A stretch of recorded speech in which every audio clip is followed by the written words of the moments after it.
सुजाता देवी के 3 बेटे और 3 बहुएं थी। 2 बहुएं रेखा और उमा अमीर घर से आई थीं, जबकि सबसे छोटी बहू कोमल गरीब घर की थी। इसीलिए सुजाता देवी अपनी दोनों बहू रेखा और उमा के साथ ज्यादा अच्छा व्यवहार करती थी, पर अपनी छोटी बहू कोमल को वो कुछ नहीं समझती थी। इसीलिए रेखा और उमा भी अपनी देवरानी कोमल की हर समय इंसल्ट ही करती रहती थी।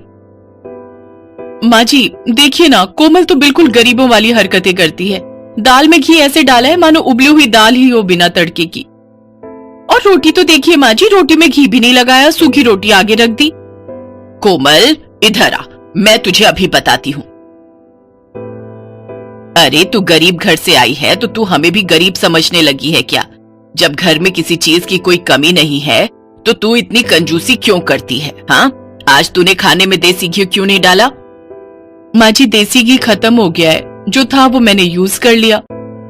माँ जी अभी 2 दिन पहले ही तो देसी घी आया था, इतनी जल्दी इसने खत्म भी कर दिया। कहीं ये देसी घी खुद तो नहीं खा जाती, क्योंकि इसने मायके में तो कभी देसी घी खाया ही नहीं होगा। नहीं माँ जी, घी तो रखा था, पर कल रेखा भाभी और उमा भाभी ने मुझे पिन्नियां बनाने के लिए बोला था, तो सारा घी पिन्नियां बनाने में ही लग गया। अरे अब तू मेरी बहुओं के खाने पर भी नजर लगाएगी? तेरी इतनी हिम्मत? अरे तू गरीब घर की है, इसीलिए तू ऐसी हरकतें करती है। चल जा यहाँ से। रेखा बहू, लाला को फोन कर दे, नौकर के हाथ 5 किलो देसी घी भिजवा देंगे। कोमल रोती हुई रसोई में चली जाती है। उससे अक्सर ही ऐसे अपमान सहने पड़ते थे। नया साल आने वाला था। घर में नए साल की पार्टी की तैयारी चल रही थी। रेखा और उमा दोनों ने ही अपने मायके वालों को नए साल की पार्टी के लिए इनवाइट किया हुआ था। बस कोमल के ही मायके वाले रह गए थे। माँ जी हमने अपने अपने घर में तो सबको बोल दिया है नए साल पर आने के लिए, पर कोमल के घर वालों को बोलना भी रह गया है। कैसे करना है फिर? अरे छोड़ो ना, उन भिखारियों को बुलाने की क्या जरूरत है। पार्टी में तुम दोनों के घर से सब लोग आ जाएंगे। अब तुम्हारे मायके वालों में और कोमल के मायके वालों में बहुत फर्क है। नहीं माँ जी, ऐसा मत कीजिए। मैं तो कहती हूँ इसके मायके वालों को बुला ही लेते हैं। सबके सामने उनका ऐसा अपमान करेंगे कि ये हमेशा याद रखेंगी। कान इधर लाइए, मैं आप सबको समझाती हूँ। रेखा और उमा अपनी सास के साथ मिलकर कोमल के मायके वालों को अपमानित करने की योजना बनाती हैं। बहू, घर में नए साल की पार्टी है।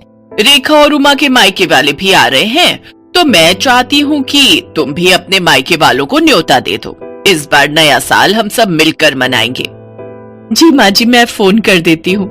अब आएगा मजा, आने दो इसके मायके वालों को।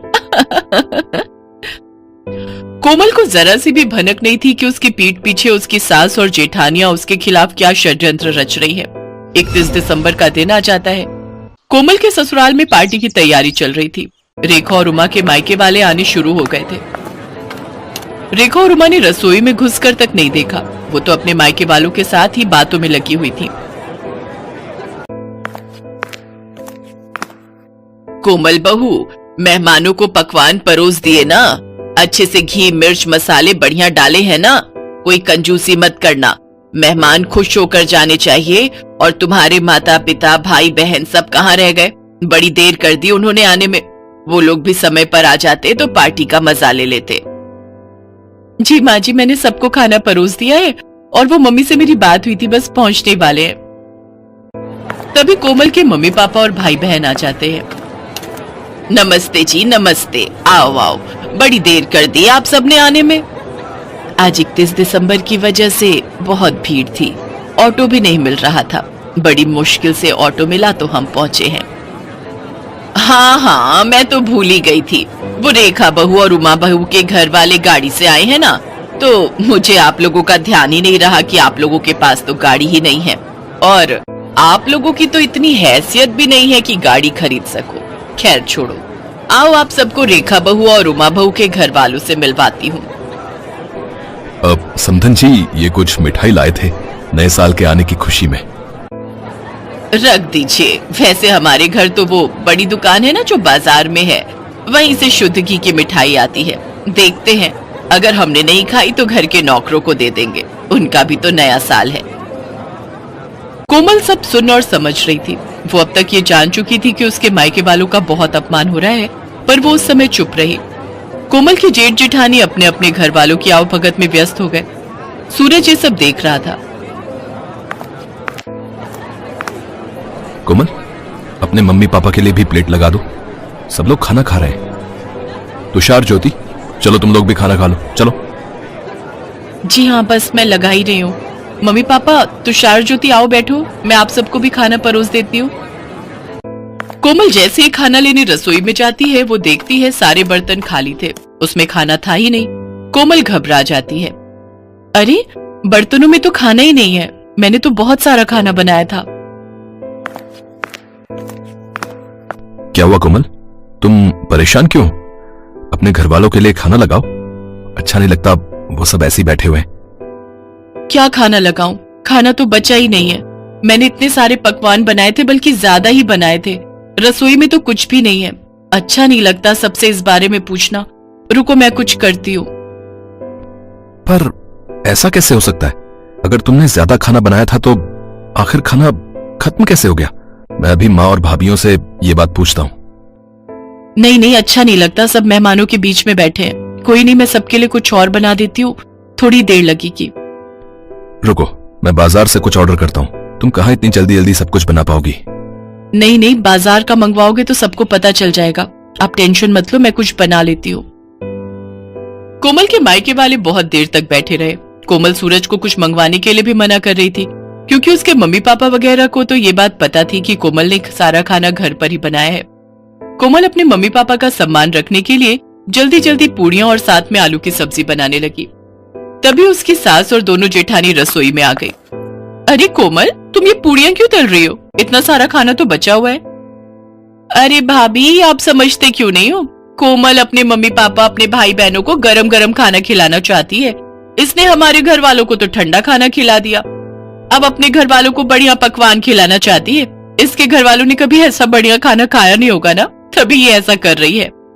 जब इतना खाना पड़ा था तो ये सब बनाने की क्या जरूरत थी बहू? ये देखो कितना सारा खाना बचा हुआ है। ये थोड़ी है कि हम अच्छे खासे पैसे वाले हैं तो खाने की बर्बादी करें। माँ जी, थोड़ी देर पहले तक ये खाना नहीं था, रसोई में सारे बर्तन खाली थे। मुझे नहीं पता था कि भाभीियों ने सारा खाना कमरे में रखा हुआ है। मुझे सब समझ आ गया है माँ जी। मैं चाहे जितना मर्जी आप लोगों के लिए कर लूं, पर आप लोग जानबूझकर मुझे अपमानित करना हमेशा से ही चाहते हो।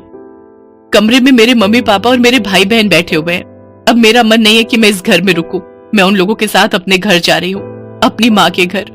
मुझे तो ऐसा लगता है कि यहाँ पर कोई मेरा अपना है ही नहीं। सूरज जी, मैं यहाँ नहीं रुक सकती। जहाँ इज्जत नहीं हो वहां से चले जाना ही अच्छा है। रुको कोमल, तुम अकेली नहीं जाओगी, मैं भी तुम्हारे साथ चलूंगा। अब हम यहाँ रहेंगे ही नहीं। जहाँ मेरी पत्नी की इज्जत नहीं, वहां मैं भी नहीं रह सकता। मैं भी कब से अपने आप को रोक कर बैठा था। अरे सूरज, ऐसा नहीं कहते, कोई बात नहीं, छोटी छोटी बातें होती रहती हैं। कोमल, गुस्सा थूक दो। और माँ, आप सब भी नए साल के दिन इस तरह की हरकतें करके घर में क्यों सबका मूड खराब कर रहे हो?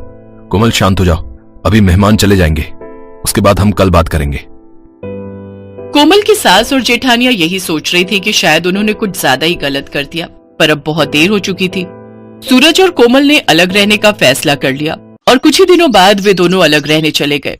कोमल की सास और जेठानियों को बाद में खुद पर पछतावा होने लगा, क्योंकि कोमल के रहते उन्हें कोई काम ही नहीं करना पड़ता था। पर कोमल के जाने के बाद उनके सिर पर घर की सारी जिम्मेदारी आ गई और उन्होंने कोमल जैसी अच्छे स्वभाव वाली बहू का साथ खो दिया। कोमल अपने पति सूरज के साथ अपने छोटे से घर में सुकून से नए साल में नई जिंदगी की शुरुआत करती है।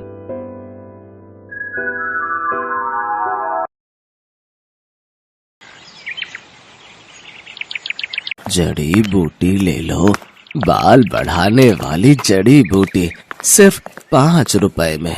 बाल बढ़ाने वाली जड़ी बूटी सिर्फ 5 रुपए में? जरा देखो तो।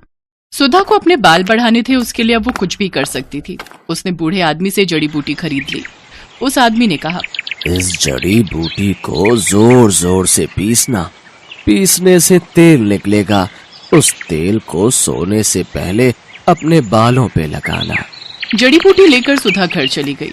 तभी सुधा जड़ी बूटी पीसकर तेल निकालकर और उसे अपने सर पर लगाकर सो गई। और अगले दिन सुबह नींद से उठने के बाद उसने देखा उसके सर पर जितने भी बाल थे वो सब झड़ गए हैं। सुधा ये विश्वास नहीं कर पा रही थी। कहते हैं लड़कियां लंबे बालों में ही अच्छी लगती हैं, लेकिन सुधा के बाल बचपन से ही छोटे थे, उसके बाल बढ़ते ही नहीं थे।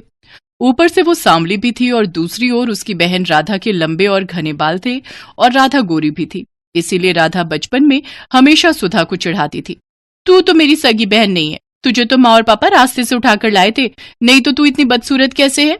ये सुनकर सुधा हमेशा रोती थी, माँ पापा देखो ना राधा क्या बोल रही है, माँ पापा देखो ना। राधा और सुधा की माँ शमिता कहती थी, रो क्यों रही है सुधा, राधा ने कुछ गलत तो नहीं कहा, तू बदसूरत है, तेरे सर पर बाल भी नहीं है, मुझे ऐसी बेटी नहीं चाहिए थी। सुधा का पिता भी उससे प्यार नहीं करता था। सुधा को हमेशा हर किसी से नफरत ही मिलती थी। ऐसे ही बड़ी हुई सुधा। हर रोज वो रात को रोती थी और भगवान से प्रार्थना करती थी, हे भगवान कुछ चमत्कार करवा दीजिए, मेरे पैर तक लंबे बाल उगा दीजिए, प्लीज भगवान प्लीज।